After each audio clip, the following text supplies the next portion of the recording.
Hello and welcome to Making Mindfulness Fun. So today Gabby and I are going to talk all about how it's not your fault that you can't choose purpose over fear. It really stems from a whole lineage, a generational unworthiness that unfortunately it's your turn to break the cycle. But first, all right, so if this is your first time to our channel here at Making Mindfulness Fun, we help you on your journey to higher consciousness. If this is your first time listening to us, or if you're listening to us on our podcast, be sure to subscribe to our channel, subscribe to our podcast, and if you're on YouTube, be sure to hit the thumbs up button. That helps our video be seen by more people.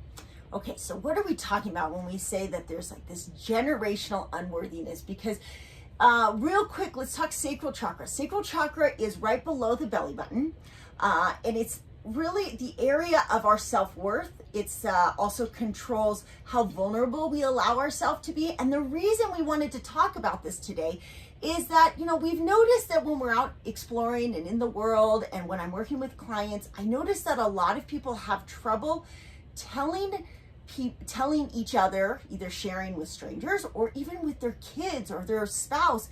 They have trouble sharing how they actually feel, what they're thinking, because we put on this front, this facade of like, we've got everything put together, and we hide from our emotions by talking about the physical reality. Like, I'm doing this, I'm trying to go to this college or getting this degree, or I did this in my job. Everything about who we are is all in the external. And Gabby and I talk a lot about how it's so important to come to the internal. So do you want to give a real quick background on sacral chakra and how you see, you notice it a lot, this sacral chakra deficiency, really. Deficiency, yeah. So the sacral chakra is our second chakra. It's considered svadhisthana. Svadhisthana is where the self meets world. So root chakra is all about grounding into yourself. And I think part of the problem of why we end up with massive sacral chakra excessiveness and then deficiencies, because it's like basically an overcompensation, is because we actually don't have root chakra feelings of security in our sense of self. So sacral chakra is kind of like this reactivity that happens as a result. We don't know who we are at the root, and we don't feel safe and secure in our existence. So then we come to the sacral chakra to try and define our security. And typically, so the sacral chakra develops in your early teen years. And that's where like everything goes wrong, because everyone gets, for a long time now, people have been put into school systems and where they're put into these environments where they're expected to adapt themselves and change themselves to fit the norm of social constraints, and that's like across the board.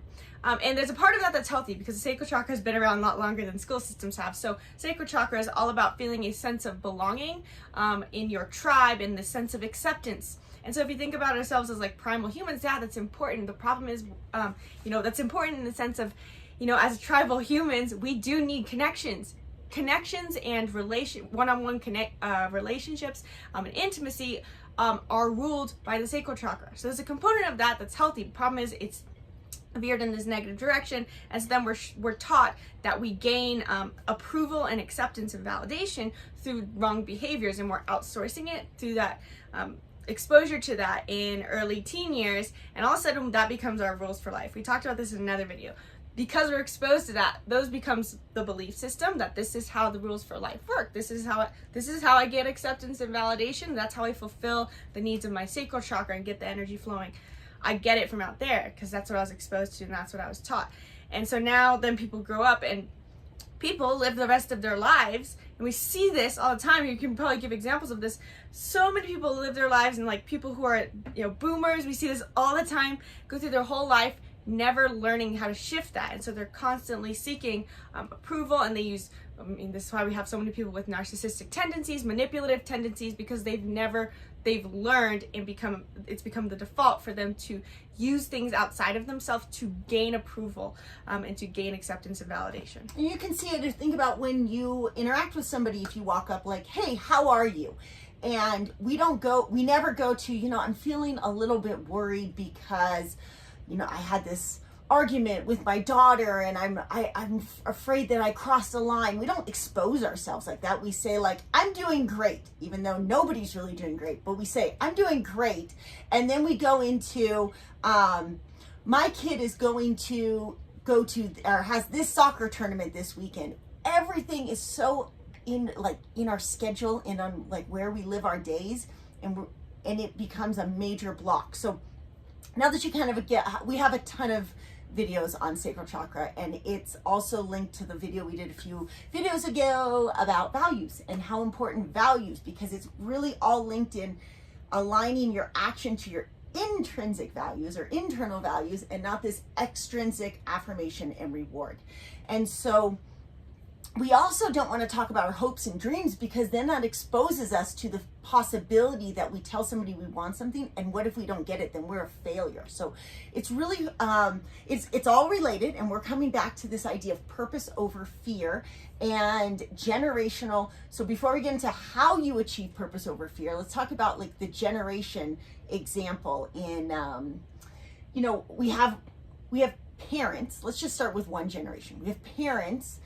I could have easily been this. I could have easily, Gabi tells stories about how when she was about 9 or 10, she did competitive soccer, and I used to bribe her to get a yellow card. That was not even that's not even the best example, because at the time that was not even like, I was like, it's not happening. It's not gonna happen. It's absolutely not.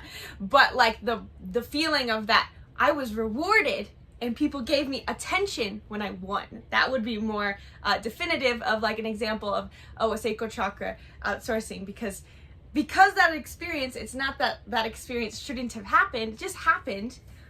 People give you attention and validation when you win. And so then that became the belief. And so now I've outsourced my sense of value, like, to when I win, into when people give me that attention and validation. Yeah. And so I can talk a lot about this because I experienced it firsthand for the first 10 years of parenting, and then I had a major shift in mindset, in beliefs, in experience, and I'm like, wow, what was I thinking?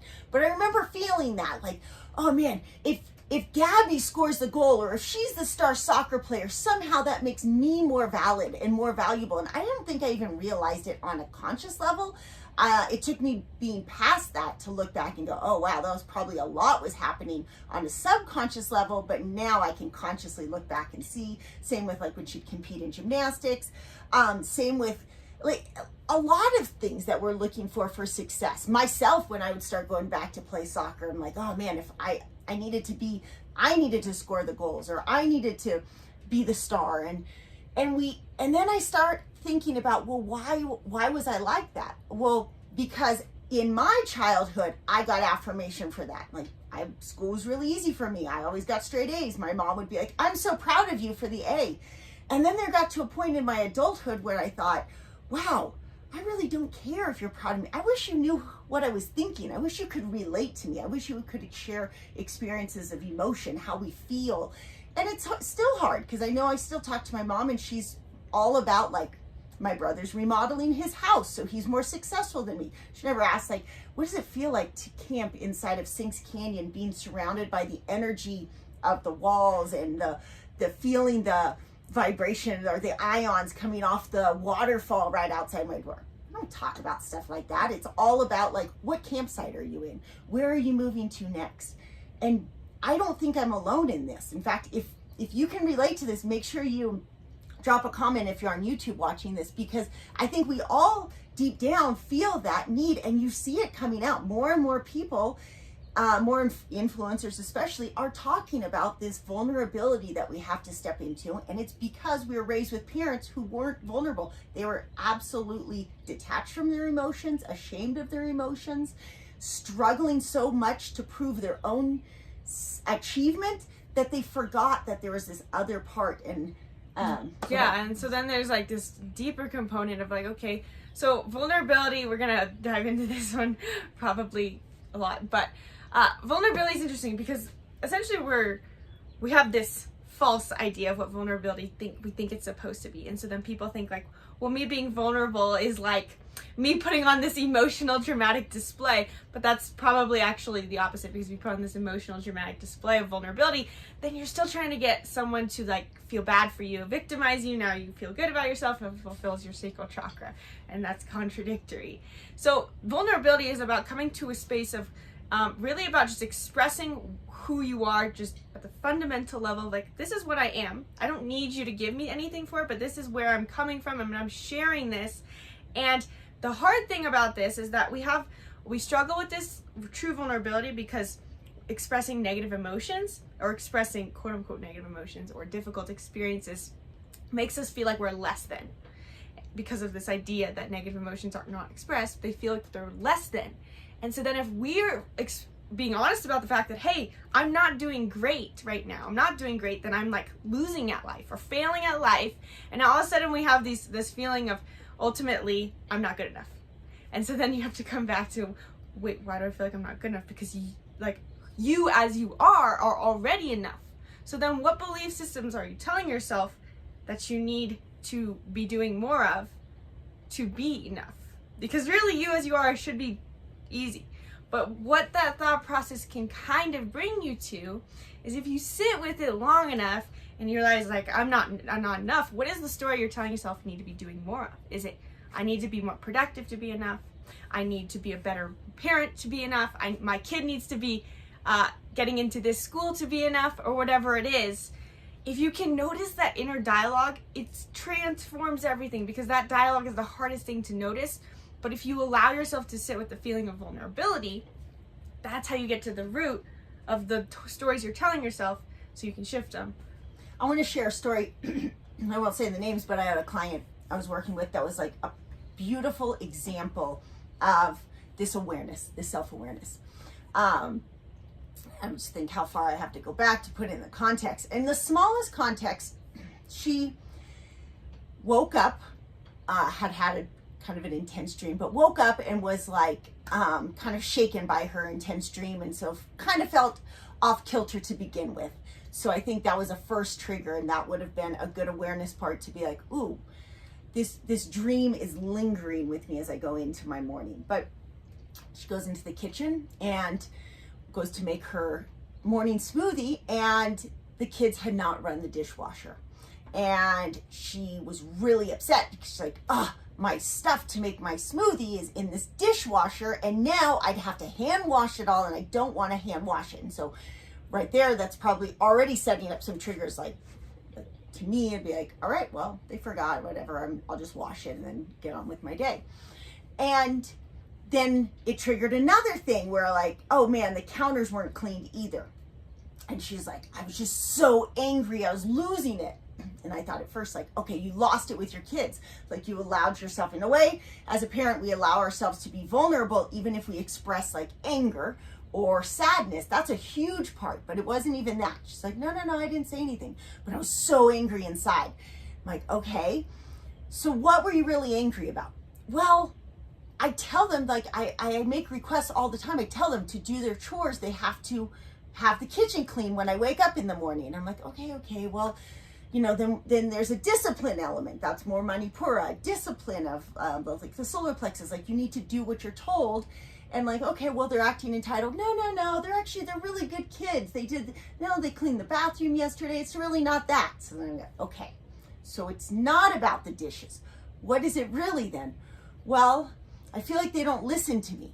And I'm like, so, but they listen and all these other things. Yeah. So is it maybe that you feel unheard? Shifting that belief from they don't listen to me to I feel unheard. That's sacral chakra. That's the space where you go, okay, so we need to focus on how can you feel more heard. And I think this is a really a thing that everybody feels like in parent to child relationships, husband to wife relationships, parent to child, like for me to feel like that with my kid, but then for me to feel like that with my mom or my grandma, that's an important blockage in society. So I said, okay, we need to teach people how to communicate. So I said, well, why don't you just do this thing? Why don't you just go back in and say, daughter, I was really upset that the kitchen wasn't clean this morning, but it really wasn't about that the kitchen wasn't clean. It's that I feel like I make requests and sometimes you listen, sometimes you don't, but even more, I felt really angry because we don't really talk to each other. We don't express ideas. We don't ask how each other is doing and answer vulnerably. That's the part of vulnerability, because she thought vulnerability meant, well, I show sadness sometimes, I show anger every so often, but I feel like that's just damaging the relationship. And it is. You don't want to be just all about vulnerability in anger and offloading negative emotions. It's literally coming in the room, and I fail at this too. Gabi calls me on it sometimes. It's literally coming in the room and being like, how are you feeling? What are you thinking about? What are you interested in? What are you contemplating? What are you reading? How's it making you feel? We don't say those questions. And don't you think that's a lot absolutely. And I think the hard part about it is like, what do you do when you're meeting people at different consciousness levels? I think that's, we talked about this in another video, and I think that's where maybe you could give some insight on this, but what do you do when you're coming, it's easy when you're two very mindful people and you come into a conversation and you try to, and you make an effort, a conscious effort to ask that person about how they're feeling, doing, thinking, and then maybe taking that opportunity to meet with your own sense of relatability and honesty and vulnerability. But what do you do when you're trying to communicate with someone or express, what do you do when you're trying to manage a certain relationship where someone else is coming from a completely different space of mindfulness? Like, I'm talking people who are, the majority of the world is completely mindless. How do you navigate that? Yeah, no, you might not like my answer. You might like my answer. No. You listening might not like my answer, but in all honesty and vulnerability, I feel like, unfortunately, there has to be a level, very Buddhist, of detachment.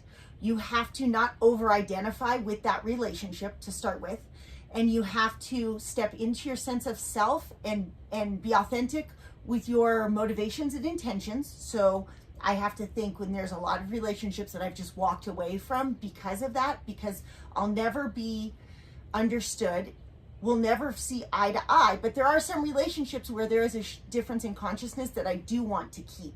And so I have to first fess up to myself and go like, okay, am I being unrealistic? Am I being too selfish? Am I looking for external value in this relationship first? Or is it like truly, I mean, I talk about it a lot of times here with my husband. I go, we see the world from a different, he has a level of fear that I can't relate to. And so I understand, but at the same time, I can't act from that level of fear. So I have to go, okay, do I have a willingness to go it alone? Like, can I, instead of looking for affirmation from my husband to be like, oh, you're so beautiful, or I just love you so much, let me provide for you.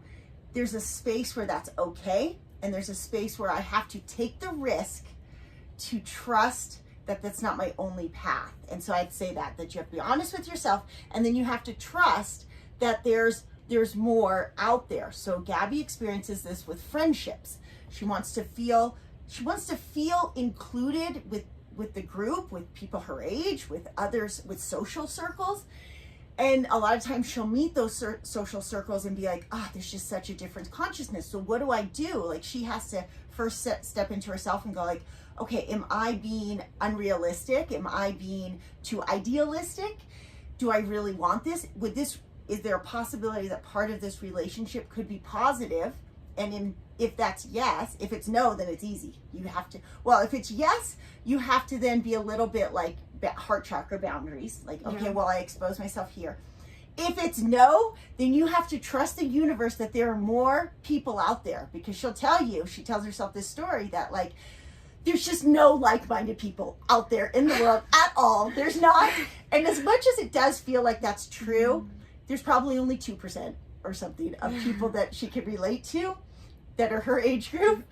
And that's a lot of, then that's the amount of money Pura to have to like step into the world and be like, all right, I'm just going to go find those 2%. Guess what? If you're one of that 2%, that's why we show up on YouTube and podcasts more often, because I do trust. I know they're out there. They're hard to find.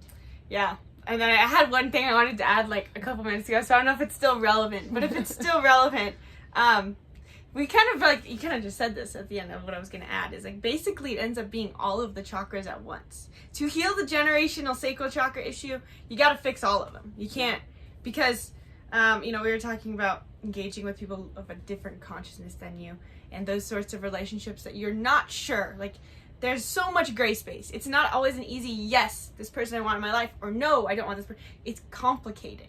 And so, you come back to your values. What is the intrinsic value? You said this already. It's okay to repeat, because I know if people are listening, you need to hear it 100 times. So then, if you're contemplating a relationship, you have to come back to, okay, do I want this relationship from an extrinsic value? If it's yes, then a very solid yes, then, and there's nothing intrinsically that you intrinsically enjoy about that relationship, step out of it. But there's always complications, and usually it'd be like, well, I have an intrinsic drive for whatever this experience that this relationship gives me. We have these experiences, or I have this personal experience in this relationship that's an intrinsic value. And so then it's coming from that place. Then you have this heart chakra difficulty of like, well, how do I uphold the boundary of what I don't want this person to do and what I do allow this person to do. And then you talked about crown chakra. If you don't want this person in your life, then you have to trust that the intrinsically driven relationship that you do want will come. But then one thing we talk about a lot is being able to assess a relationship from a third eye perspective and looking and asking like, well, what do I want this relationship to be? And it comes to like expectations and intention. That's a hard question, but wait, if you spaced out for a second, I'm gonna like tell you like focus back on this, because everybody that I coach, it comes back to they struggle to define their expectation. So we'll often show up in relationships and we're reactive to what the circumstance is. Well, this person is already this way, this person is whatever. They're selfish, but they're also adventurous, and I like that they're this, but I don't like that they're this, and so, I don't know, do I like this? Instead of going like, well, erase the chalkboard, what do you want the intention to be? What is your expectation out of your relationships with whatever person in your life? What kind of experiences do you expect to have with them? And from that space, then you can enlist heart chakra and your Manipura chakra. Okay, well, there's my expectation. How can I approach this with compassion and empathy, because everyone's hurt and not coming from a place of like woundedness. Now, how can I also like use my Manipura to show up assertively and confidently and communicate that this is my expectation? Yeah, it's really hard. My dad doesn't listen to any of this stuff, so I don't care. And honestly, like if he was willing to listen, I would just tell him. But my brother and I do breath work together every morning, and I can see the generational wound playing out for him, because him and I are very similar, and I can see how some of these things that maybe are causing him to struggle, I know his journey's different, but there are some overlaps. And so I try to meet him first from my expectation is like just breathe with it. Like, we're just going to breathe. We're not going to be able to solve everything, but I'm going to plant some seeds and see where you go with it. And really long story. I always say long story is the shortest way. How can I without my dad?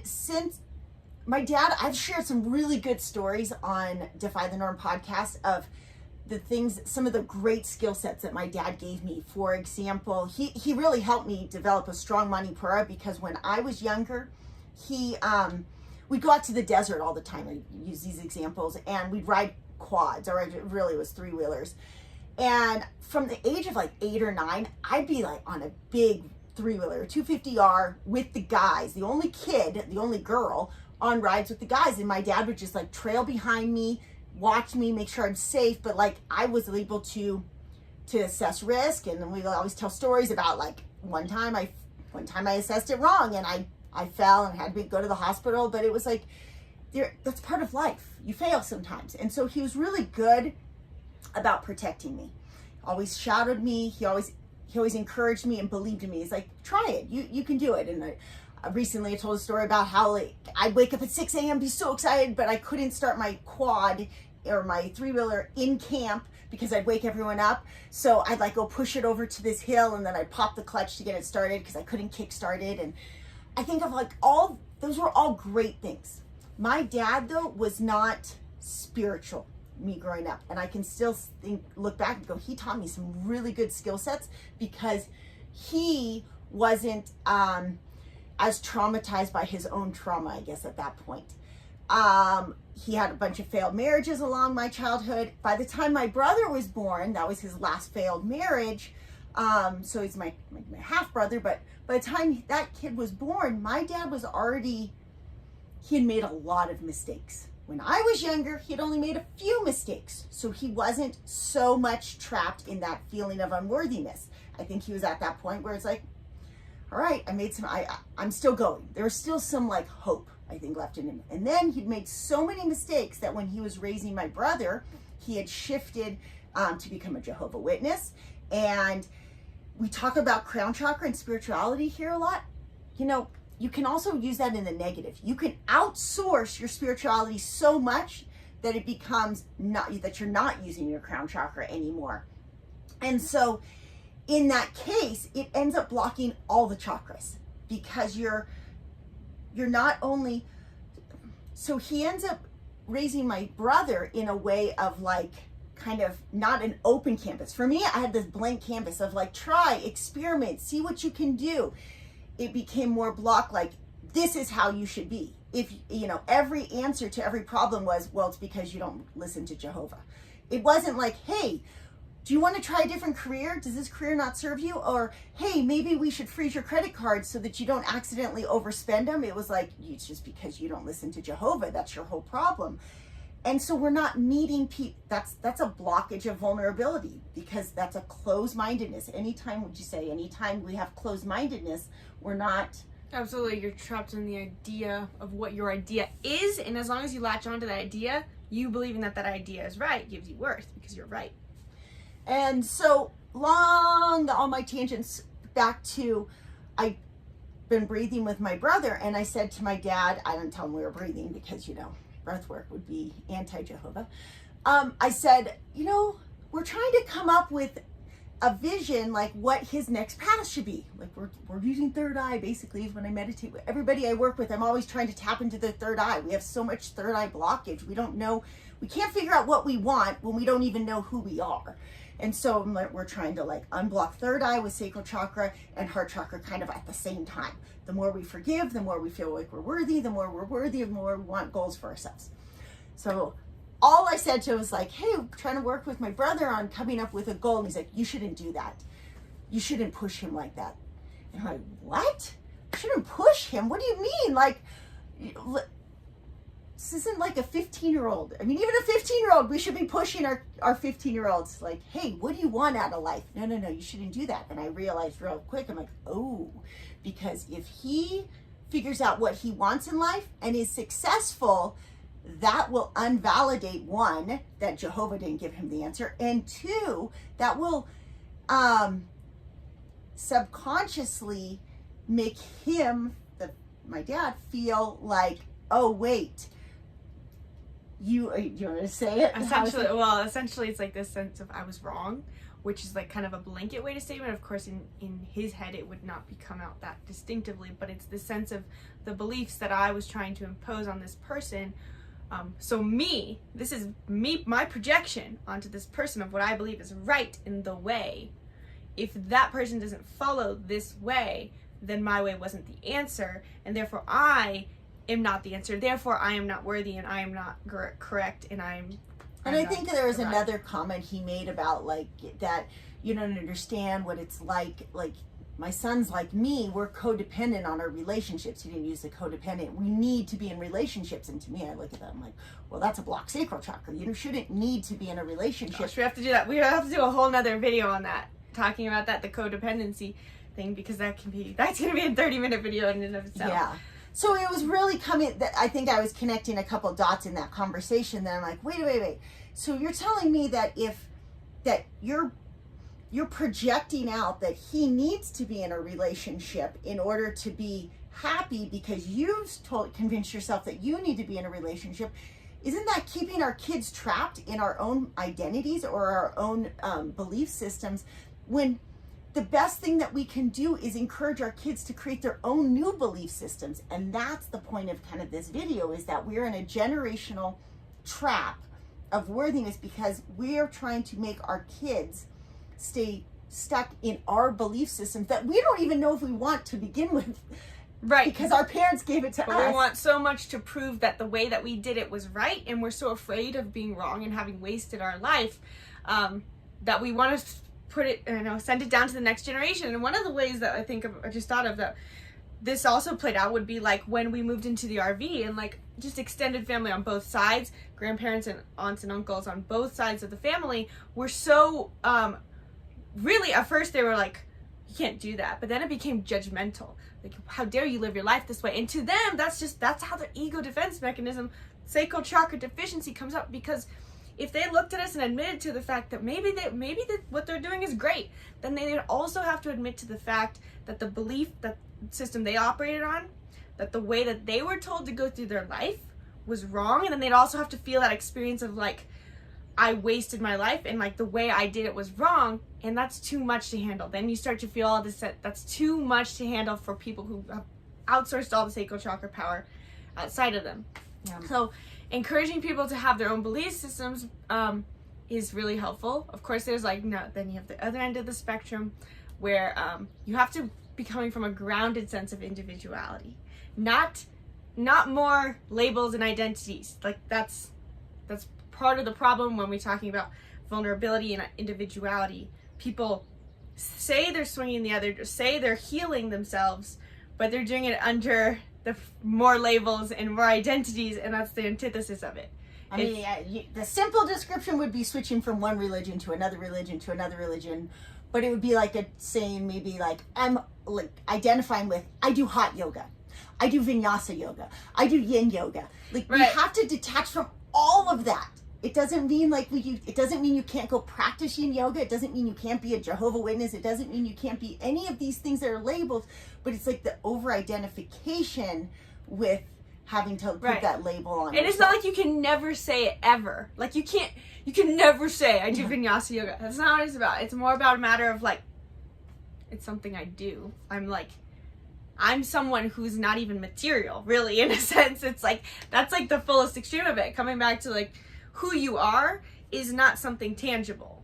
And being able to just practice mindfulness, every time you say, I am this thing, maybe just keep a little tally. Oh, I just did that right now. Okay. I think that's why it's so important that Zach Bush's message about this whole time illusion is so powerful. And like, we're like, yeah, we get it. Because as soon as you detach from this lifespan, from this concept that like, I only have this time, this is my whole existence, which is really weird, because ironically, if people really felt like you only have this 80 years on earth, I guarantee people would live it differently. But there's so much fear of death. And then even if there was like, okay, I only have 80 years, I'm not scared of dying, I'm scared of fully experiencing it, then you'd step in and make bigger choices. You be more brave, because the next one I think we should close this off with is how it's about Manipura. That the thing is, to heal the sacral chakra in the end, right? To heal, yes. So I'll wrap up one part with like we fear. So if we fear death, but yet we live in the same career and we impose all this closed-mindedness on ourselves, on our kids, and if we reverse that and thought, well, I am just here, like for us, purpose over fear is all about like purpose in overcoming what it is that our soul's struggle is. It's not, your purpose isn't to be like this, whatever. It's not like a martyr or like a whatever, famous person or like selfless service. Like your purpose is just you not choosing fear. Your purpose is choosing, hey, I have this challenge and obstacle in myself, in my life. It never occurs kind of often. Usually anything that challenges our soul, it happens often in our life. Like, okay, there's this challenge. It shows up often in my life. And instead of repeating it over and over and over again, that's choosing fear. You choose to work on overcoming it. And so... And it's usually linked to your sacral chakra. Yes. But so let's finish off with some ways. How do we heal this sacral chakra imbalance? Because like I said, sometimes it's hard. For Gabi's experiences it through social circles, and I go like, oh, don't worry, there's like 2% of the world out there that's similar, and then I go the same. But unfortunately, of that 2%, it's a lot of times from a theoretical and open-mindedness, meaning they're maybe consciously awake, mindfully awake, spiritually awake, but they just have not done the Manipura you guys have done, because like, unfortunately, that's a whole different level of go ahead, you want to explain it?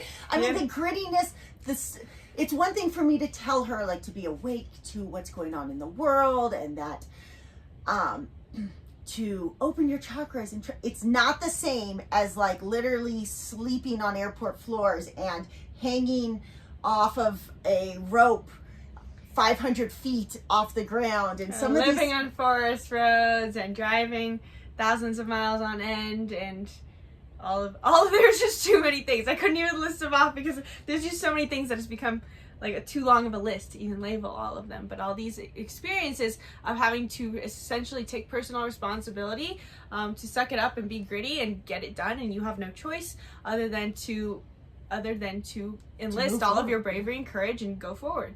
But yeah, I mean, that's so, but to tie that into why it's relevant is because a lot of times when it comes to like knowing who you are, like this individuality that we're saying is so important, you need to step into like, who are you, not what are you, and what do you do, who are you now, but like how do you practice that and put it into like kind of like making it in your reality? You gotta like take action, take courageous action in general alignment with your intrinsic values. So you got to pick some intrinsic values first. It doesn't matter if they're the ones that you want to stick with for the rest of your life. Just pick some to start with and start taking action in alignment with something that's intrinsic, that's not dependent, something that's an action that you're not doing for the sake of getting something out there.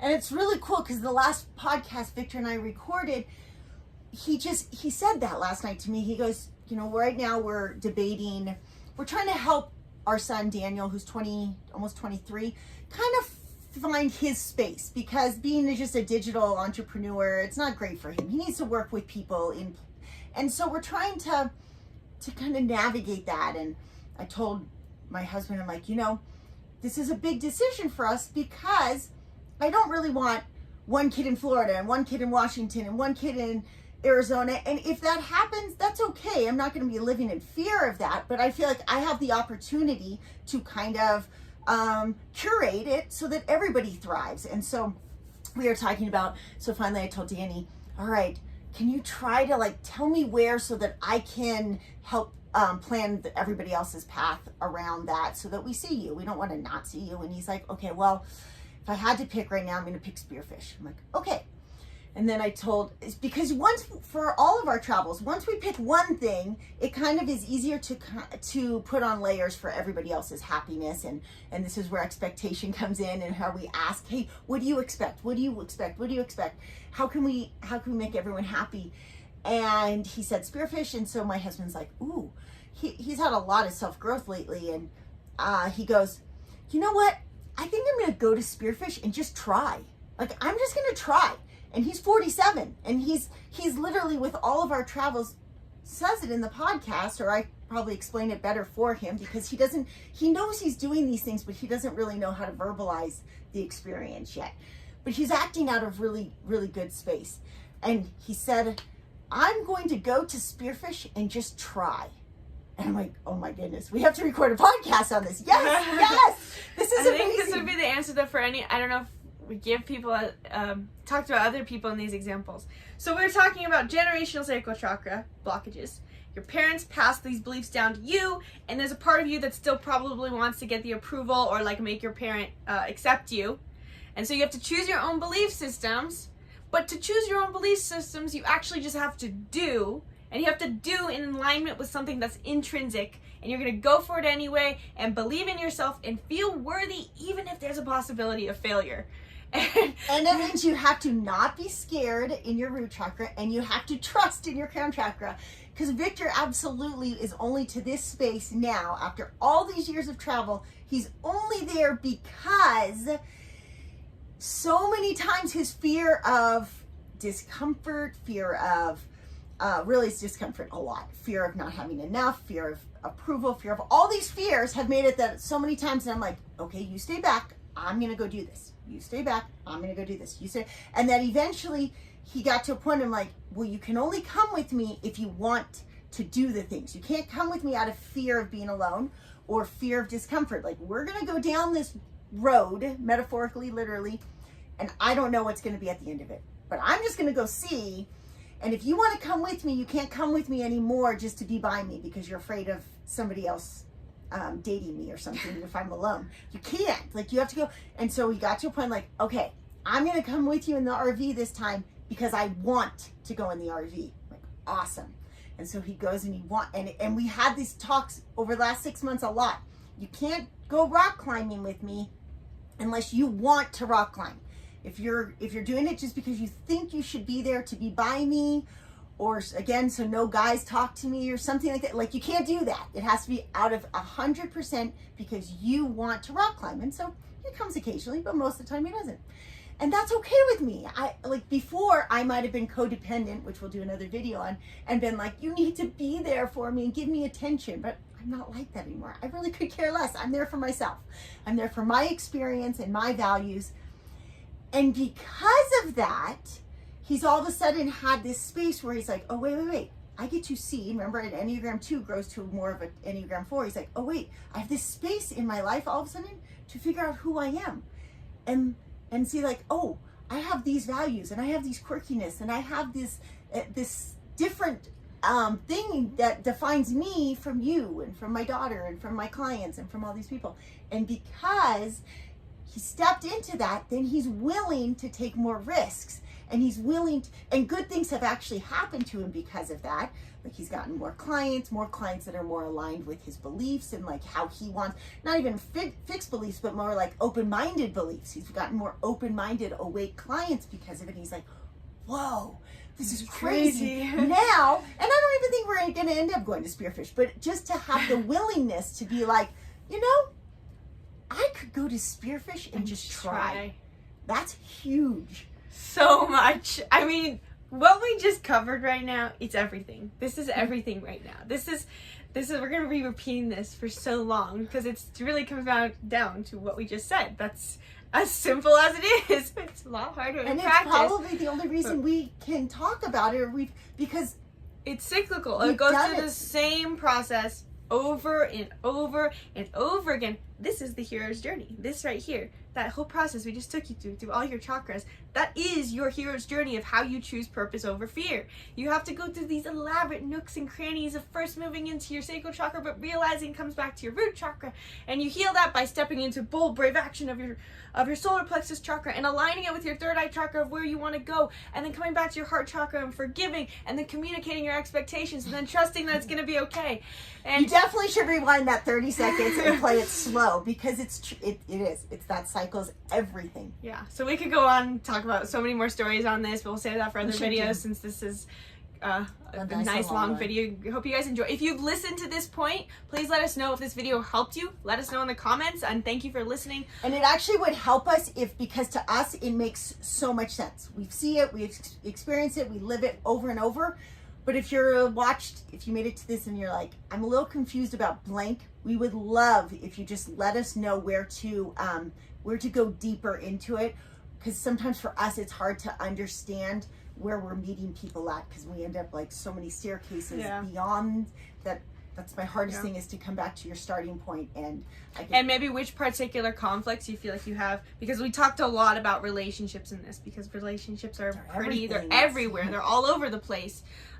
Which particular relationships in your life you struggle with, and what type of conflict you're kind of struggling with. Is it something like a consciousness separation that you're struggling with? Is an unfulfilled expectation? Whatever it is, let us know in the comments if you feel like there's something obvious to you. All right, thanks for listening. Namaste.